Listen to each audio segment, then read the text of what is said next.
Good morning students.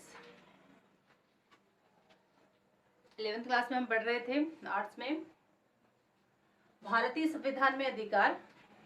ये अपना चल रहा था, मूल अधिकारों को लेकर हम बात कर रहे थे, अनुच्छेद 32 की हम बात कर रहे थे। लेकिन उससे पहले आप लोगों को जो सितंबर माह में होने जा रहा है आपका टेस्ट, पहला टेस्ट जो होने जा रहा है उसकी सूचना आपको मैं दे रही हूँ कि सितंबर माह में आपका प्रथम परख फर्स्ट टेस्ट होने जा रहा है और ये टेस्ट भी आपका 10 नंबर का ही होगा, ऑनलाइन होगा। यानी ऑनलाइन आपके पास पेपर आएगा, आपको वो पेपर पूरा कॉपी के अंदर, जैसे अपन लोग कक्षा के अंदर पेपर करते थे ना लिख कर रिटर्न में, उसी तरह से आपको पूरा पेपर करना है। उसे सबमिट भी आपको ऑनलाइन ही करवाना है। चेक होगी आपकी कॉपी ऑनलाइन, उसके बाद आपके मार्क्स आपको सुनाए जाएंगे और ये पूरा लिखित आएगा। इसमें ऑब्जेक्टिव जो मार्क्स हैं वो नहीं दिए जाएंगे, जैसे अपन समझते ना एबेसद भर दीजिए, तो वो नहीं आएंगे। ऑब्जेक्टिव मार्क्स का इसमें कोई ऑप्शन नहीं है, लिखित प्रश्न आएंगे। अब सिलेबस की हम बात करते हैं तो ये अपना चल रहा है, ये सिलेबस भारतीय संविधान में अधिकार। सिलेबस की बात करते हैं तो आपका सिलेबस है भारतीय संविधान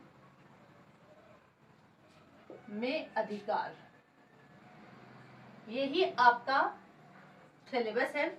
एक पार्ट आपको दिया जा रहा है, इस पार्ट को आपको पूरी तरह से तैयार करना है। ध्यान ये रखना है कि जो जो टॉपिक्स मैंने करवाए हैं, मूल अधिकारों के महत्व को लेकर करवाया है, मूल अधिकार का उद्देश्य क्या है ये करवाया था, मूल अधिकार जो कितने दिए थे, 6 मूल अधिकारों का हमने वर्णन किया था।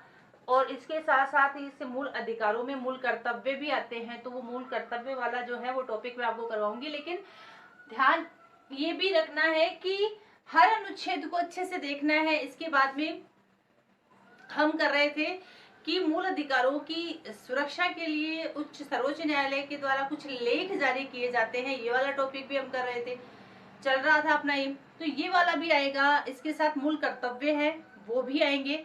दोनों आपको मूल अधिकार व कर्तव्य तो बहुत अच्छी तरह से आपको ये करना है, नोटबुक में भी आपको करना है, इसकी तैयारी भी करनी है। और साथ ही ये ध्यान रखना है कि जो टेस्ट दिया जा रहा है ना होगा सितंबर में, वो इसी पार्ट का होगा। 10 नंबर के क्वेश्चन आएंगे और 1 घंटे का आपका पेपर होगा पूरा। उसमें आपको ऑनलाइन ही वो पेपर मिलेगा। आपको ऑनलाइन अपनी जो नोटबुक है, जैसे हम कक्षा के अंदर पेपर करते थे, नोटबुक बनाते थे ना, वैसे ही आपको वो नोटबुक भी बनानी है और इसके साथ आपको वो सबमिट करवानी है, तो वो आपकी चेक भी हो जाएगी। ये तो हमने बात की टेस्ट की। अब अपना ये जो टॉपिक चल रहा था वो चल रहा था कि मूल अधिकारों की रक्षा के लिए सर्वोच्च न्यायालय के द्वारा लेख जारी किए जाते हैं। और इसमें मैंने आपको 3 लेख बता दिए थे, यानी 3 कौन से लेख जारी किए गए थे उनका आपको अध्ययन करवा दिया था। अब हम देखिए चौथा लेख इसके अंतर्गत पढ़ते हैं, वो है उत्प्रेषण लेख, क्यू वारंटो, इसको ऐसे बोला जाता है इंग्लिश में। तो इसके अंतर्गत क्या होता है, उत्प्रेषण लेख क्या है? इसमें किसी भी विवाद को निम्न न्यायालय से उच्च न्यायालय में भेजने के लिए जारी किया जाता है, जिससे कि वह अपने शक्ति से अधिक अधिकारों का प्रयोग न करे और न्याय के प्राकृतिक सिद्धांत की पालना की जा सके। चलिए इसको पूरा डिटेल में करते हैं। ये है चौथा उत्प्रेषण लेख। और उत्प्रेषण लेख में देखिए क्या आएगा, इसमें इस आज्ञा पत्र का उपयोग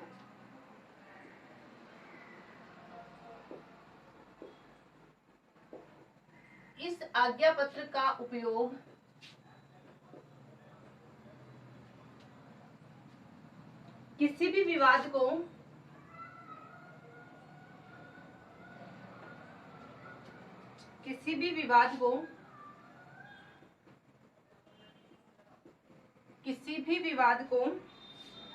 निम्न न्यायालय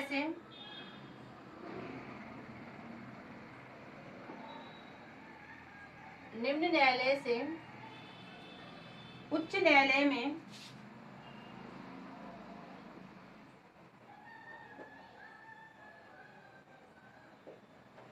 उच्च न्यायालय में भेजने के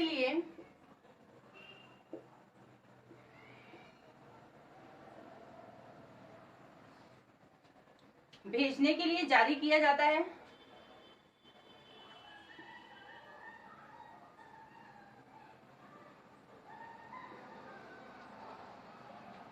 जिससे कि वह अपने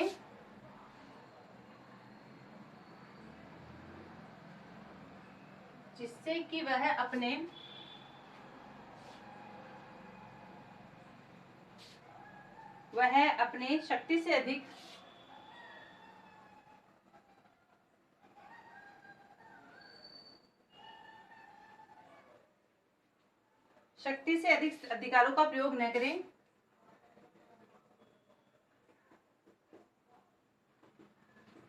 अधिकारों का प्रयोग न करें और न्याय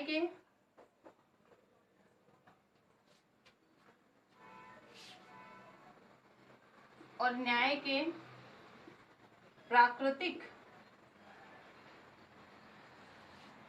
सिद्धांत की पालना की जा सके।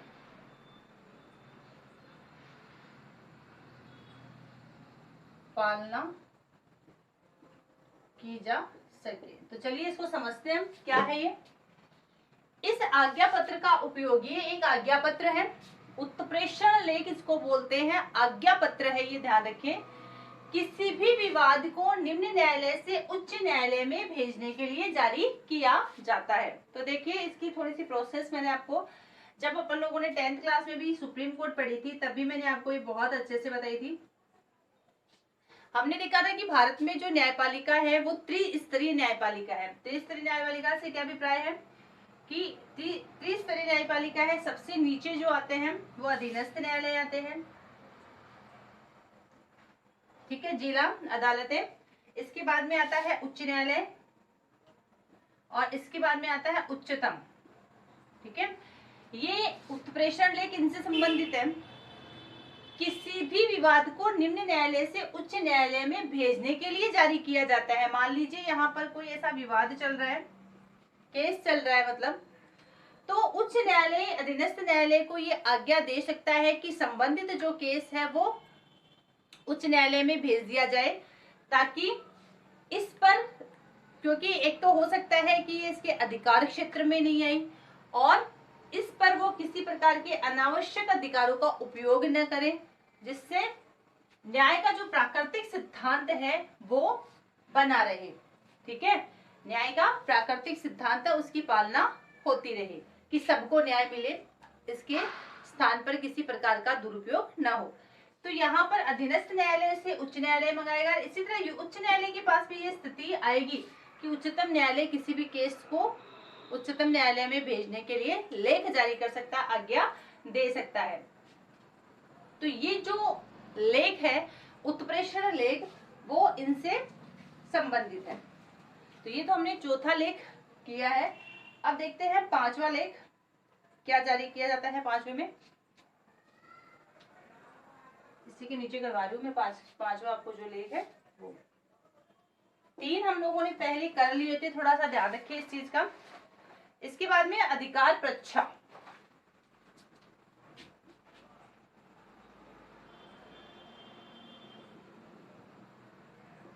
अधिकार प्रच्छा, देखिए क्या है अधिकार प्रच्छा। जब कोई व्यक्ति गैर कानूनी तौर पर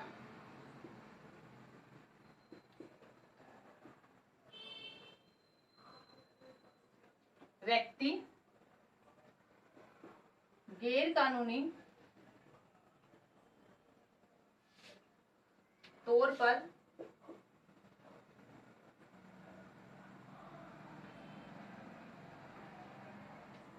किसी सरकारी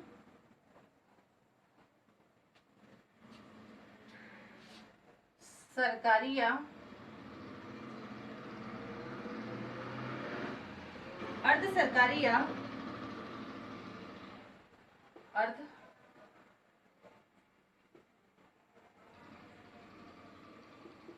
सरकारी या निर्वाचित पद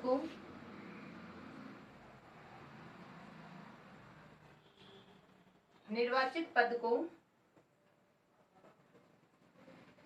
संभालने का प्रयास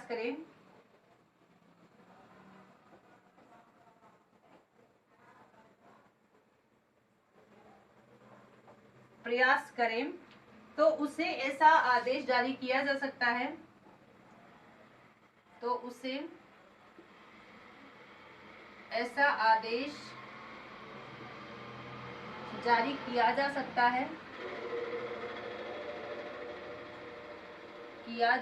है, कि वह किस आधार पर इस पद पर कार्य कर रहा है, कि वह किस आधार पर इस पद पर कार्य कर रहा है,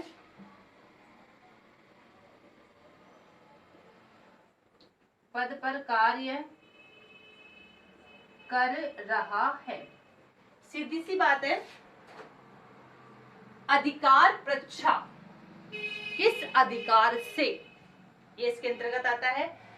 जब कोई व्यक्ति, चाहे वो सरकारी हो, चाहे वो अर्ध सरकारी हो, चाहे वो निर्वाचित हो, गैर कानूनी तौर पर किसी पद को संभालता है, किसी पद पर अपना अधिकार करता है, गैर कानूनी समझते हैं, इलीगली, गैर कानूनी तौर पर किसी पद को संभालता है, उस पर अपना अधिकार रखता है, तो उसके विरोध में इस प्रकार का लेख जारी किया जा सकता है कि वह किस आधार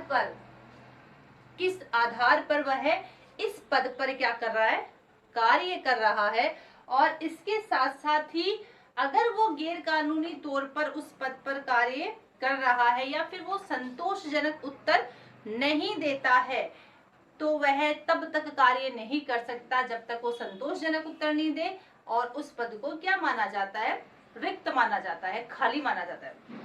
तो देखिए सिंपल सी बात है कि जब कोई पद है, उसे कोई ऐसा संदिग्ध लगे कि ये गैर कानूनी तौर पर इस पर बैठा है, इस पद को संभाल रहा है, किस आधार पर ये इसको संभाल रहा है, तो एक लेख जारी किया जाता है, एक आज्ञा पत्र जारी किया जाता है कि उससे पूछा जाता है उस व्यक्ति से कि आप किस आधार पर इस पद पर कार्य कर रहे हो।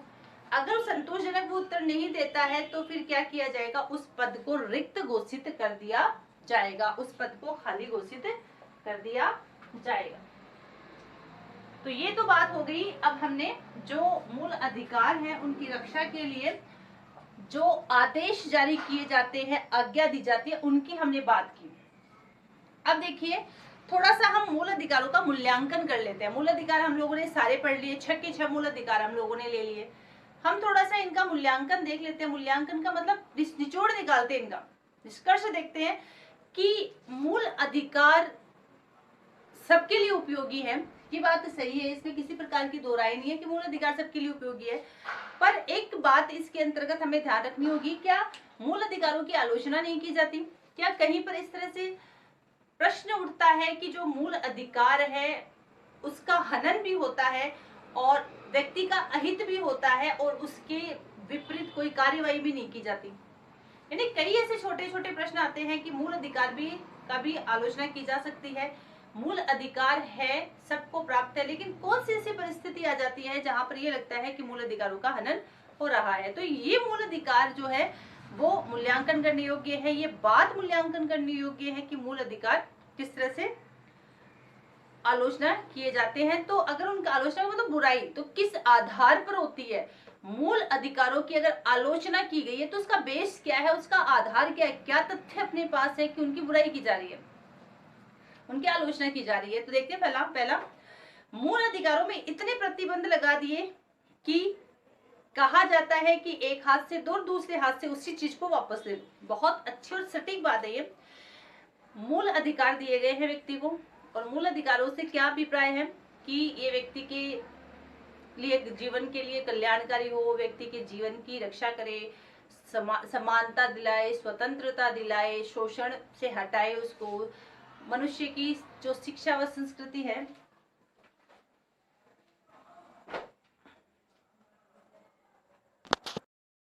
इस तरह से हमने देखा कि जो मूल अधिकार है उसकी आलोचना किस हिसाब से की गई है कि मूल अधिकार पर इतने प्रतिबंध लगा दिए गए कि ऐसा कहा जाता है कि एक हाथ से दो और दूसरे हाथ से इसको वापस लो। पहला मूल्यांकन किया हमने। दूसरा देखिए, आपातकाल के समय मूल अधिकार स्थगित किया जाना न्यायोचित है, लेकिन शांति काल में भी मूल अधिकारों पर स्थगन किया जाना इसके अस्तित्व पर प्रश्न चिन्ह लगा देता है। विशेष रूप से सामान्य परिस्थितियों में भी निवारक नजरबंदी की जो व्यवस्था की गई है, ये कटु आलोचना का विषय रही है। यहाँ पर देखिए, दूसरी बात हम करते हैं कि आपातकाल में मूल अधिकार स्थगित किए जाते हैं, ये बात सही है, न्यायोचित है, होनी भी चाहिए। लेकिन शांति काल में भी जब मूल अधिकारों को स्थगित किया जाता है या उनका हनन होता है, तो ये बात क्या होती है, ये आलोचना का कारण बनती है। यानी जब आपातकाल होता है, संकट काल होता है, तो हम लोगों ने ये पढ़ा था कि व्यक्ति के जो मूल अधिकार हैं वो स्थगित हो जाते हैं, सीमित हो जाते हैं, जीवन जो अनुच्छेद 21 है उसको छोड़कर। लेकिन शांति काल में भी जब इस प्रकार का मूल अधिकारों को सीमित किया जाता है, स्थगित किया जाता है, तब ये क्या बनते हैं, आलोचना का कारण बनते हैं। थर्ड देखिए, मूल अधिकार भारतीय नागरिकों को व्यवस्थापिका की निरंकुशता से सुरक्षा प्रदान करने में समर्थ नहीं है।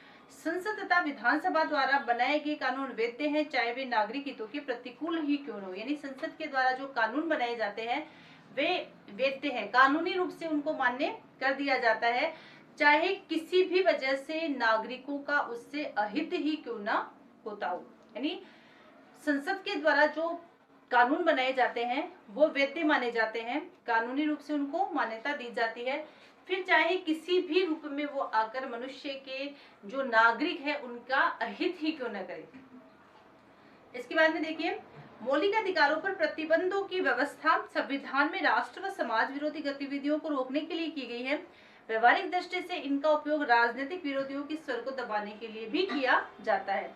यानी मूल रूप से अगर हम देखते हैं तो मूल अधिकारों की जो व्यवस्था है वो क्यों की गई है, ताकि अगर इस तरह की कोई सामाजिक गतिविधि होती है जो समाज विरोधी है उसको रोका जा सके। परंतु कई बार हमने ये परिस्थिति भी देखी है कि इसका जो उपयोग है वो राजनीतिक विरोधियों को दबाने के लिए भी किया जाता है, यानी प्रतिपक्ष की जो पार्टी है उसके विरोध को दबाने के लिए भी इसका उपयोग किया जा रहा है। मूल अधिकारों के अंतर्गत भारतीय संविधान में अल्पसंख्यकों को, अनुसूचित जाति जनजाति के लिए विशेष संरक्षण की व्यवस्था की गई है, किंतु इसका उपयोग वोटों की राजनीति के लिए हुआ है। मूल अधिकारों के अंतर्गत हम देखते हैं कि भारतीय संविधान में क्या है, आरक्षण की व्यवस्था की गई है, आरक्षण दिया गया है, लेकिन कई बार हमने देखा है कि इसके अंतर्गत जो अनुसूचित जाति जनजाति के जो लोग हैं, अल्पसंख्यक वर्ग के लोग हैं, उनका उपयोग लोग किसके लिए करते हैं, वोटों की राजनीति के लिए करते हैं, वोट बैंक के रूप में उनको देखते हैं। तो इस तरह से एक ये राजनीतिक भ्रष्टाचार को व्याप्त करते हैं। शोषण के विरुद्ध अधिकार यद्यपि स्त्रियों, बच्चों, गरीब कामगारों के हितों की रक्षा के लिए बनाया गया है, किंतु अशिक्षा, बेरोजगारी, गरीबी के कारण इन वर्गों का शोषण व्यवहारिक रूप से नहीं रोका जाता है। ये हमने देखा कि शोषण का जो अधिकार है, शोषण के विरुद्ध जो अधिकार है, उसके अंतर्गत जो महिलाएं हैं, जो बच्चे हैं, उनके शोषण को रोका जाता है। लेकिन व्यवहारिक दृष्टि से अगर हम देखते हैं कि इनका शोषण होता ही है, व्यवहारिक दृष्टि से अगर हम देखें तो हालांकि मूल अधिकार दिए गए हैं, इनके शोषण को रोकने की काफी अच्छी व्यवस्था की गई है, मूल अधिकारों के अंतर्गत उनको अधिकार प्राप्त है, परंतु कई बार व्यवहारिक दृष्टि से ये देखने को मिलता है कि इन व्यक्तियों का, इन लोगों का क्या किया जाता है, शोषण किया जाता है। यानी मूल अधिकार होने के बावजूद भी उनका शोषण व्यवहारिक रूप से नहीं रुक रहा है। मौलिक अधिकारों को न्यायिक सुरक्षा देने के बावजूद वर्तमान न्यायिक प्रक्रिया लंबी, जटिल और खर्चीली होने से आम नागरिकों के हितों की रक्षा करने में सफल नहीं हो पा रही है। यानी न्यायिक प्रक्रिया अपने पास है कि मूल अधिकारों का हनन होता है तो हम न्यायालय का सहारा ले सकते हैं, परंतु कई बार हमने ये देखा है कि ये जो न्यायिक प्रक्रिया है ये काफी लंबी है, काफी जटिल है, बहुत ज्यादा समय इसके अंतर्गत लगता है, तो आम जो लोग हैं वो इनकी पहुंच से बाहर है या फिर आम लोगों की हितों की पूर्ति नहीं हो पा रही है। तो ये जो पॉइंट्स थे वो क्या थे, ये वो पॉइंट थे जो मूल अधिकारों का हम लोगों ने मूल्यांकन किया है। ये वाला अपना टॉपिक कंप्लीट हो गया। अब हम मूल कर्तव्यों पर चलते हैं। बहुत महत्वपूर्ण है मूल कर्तव्य। लेकिन मूल कर्तव्य को पढ़ने से पहले हम ये देख लेते हैं कि जैसे मूल अधिकार हमने देखे थे कि कौन से भाग में है, उसी तरह से मूल कर्तव्य भी हमें देखने हैं कौन से भाग में है।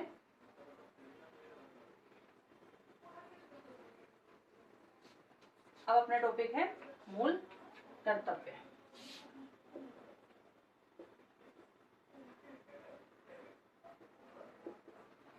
चलिए मूल कर्तव्य को कंप्लीट करते हैं। जो आपको मैं यहाँ पर बोर्ड पर करवा रही हूँ वो आप अपनी कॉपी में करते जाइए। जैसे ही मार्केट में, वैसे तो आपका सिलेबस नेट से आप डाउनलोड कर सकते हो, आपका सिलेबस दिया हुआ है। यहाँ पर जो जो मैं आपको करवा रही हूँ वो आपके सिलेबस के अकॉर्डिंग ही जा रहा है। मूल अधिकार है, मूल कर्तव्य, वो आपके सिलेबस में है। अब हम देख लेते हैं मूल कर्तव्य। सबसे पहले इसकी भूमिका देखते हैं। मूल कर्तव्य एवं अधिकार दोनों में विशेष संबंध है, यानी दोनों एक दूसरे के पूरक है। अगर मूल कर्तव्यों की बात करते हैं और अधिकारों की बात करते हैं तो दोनों एक दूसरे पर निर्भर है, इनका निकट संबंध है। देखिए हम ये कहते हैं जहां हम अधिकारों की बात करते हैं वहां उनके पीछे अपने कर्तव्य भी जुड़े हुए हैं।